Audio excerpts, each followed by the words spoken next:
I'm Annette Bulovic, and I'm the main historian behind Discover Delights of Peeling Back History. And Chris and I just thought we'd have a bit of fun today and actually tell you a bit of a story, but actually go on location. So here we are at Port Levy, and Port Levy actually played a really important role in the earliest European history here in Canterbury. During the 1830s there was a big Maori marae here, quite a big settlement. And the very first Europeans that actually went through around here were actually whalers and sailors, Americans, French, Australian, and this was the place to come to trade, to restock your ships and to build relationships, get advice, and this was the place to be. So one of the guys that came through actually was a gentleman called, he was English, but he worked for an Australian firm, and his name was Captain William Bernard Rhodes, and he arrived here in 1836.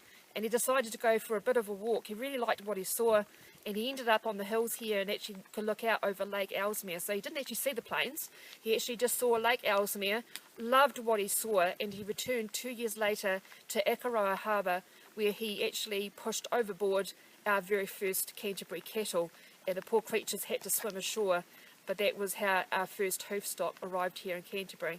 He actually went up north and settled in Wellington and became known as the Millionaire of Wellington, and ran quite a successful merchant, and he had quite a few whaling stations down the west coast, including Littleton and Akaroa. Akaroa Harbour, of course, wasn't many at Littleton at all, and around the peninsula there. And the amazing thing about him was he named Port Levy.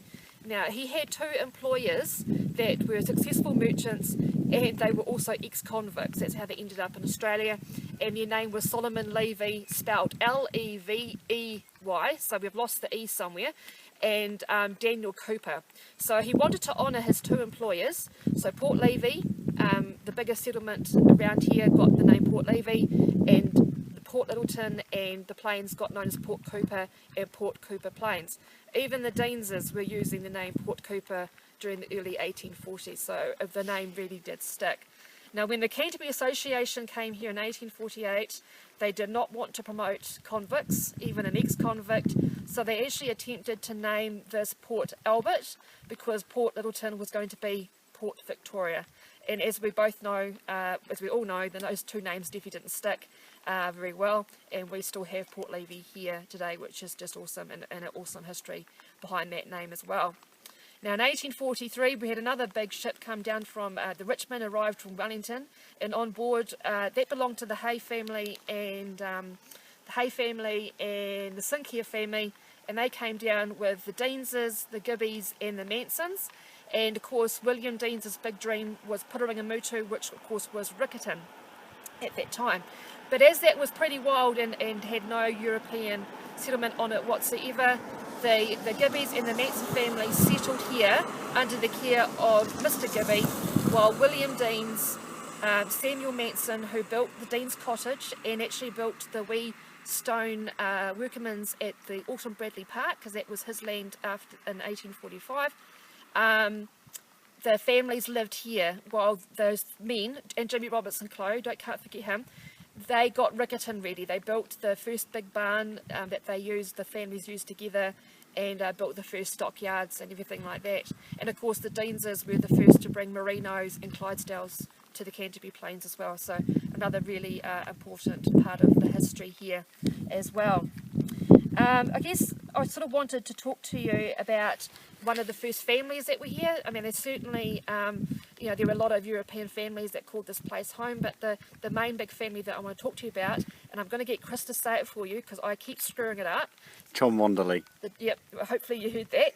And that was actually a family that arrived on the Charlotte Jane. There were just two of them, two cousins, Charles and Thomas, and they were on the Charlotte Jane, very, very, very wealthy, and they definitely were living the high life on there, and they were absolutely, they were very well liked, known for reading a lot of books and being very quiet.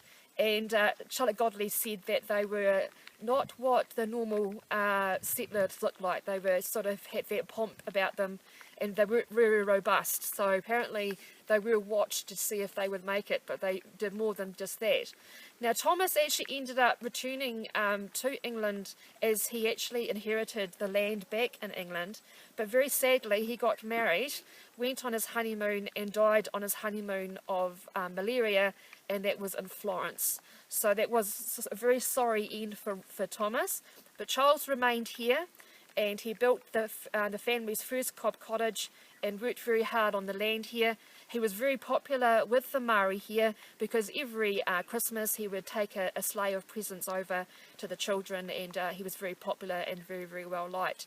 And when the rest of the family came over to join him over here, he enlarged his house, and one of the ones that came over with that second lot was a gentleman called Herbert Hugh Chomdaley.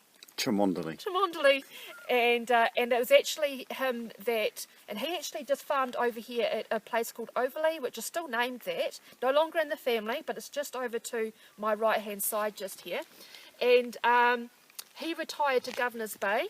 His wife was named Margaret, but most people called her Mary, and even though they tried to have children, they were very unsuccessful, and when she passed away, Hugh, as he was known, decided to open the children's home in Governor's Bay, which of course that big old house was lost to the earthquakes but has just recently been built.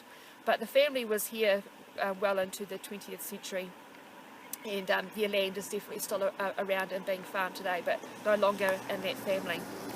So hopefully we'll make a bit of a habit of this, of picking an interesting location. I'm trying to do things in order of our history. So maybe Ekaroa will be involved, definitely Rickett and Bush, things like that.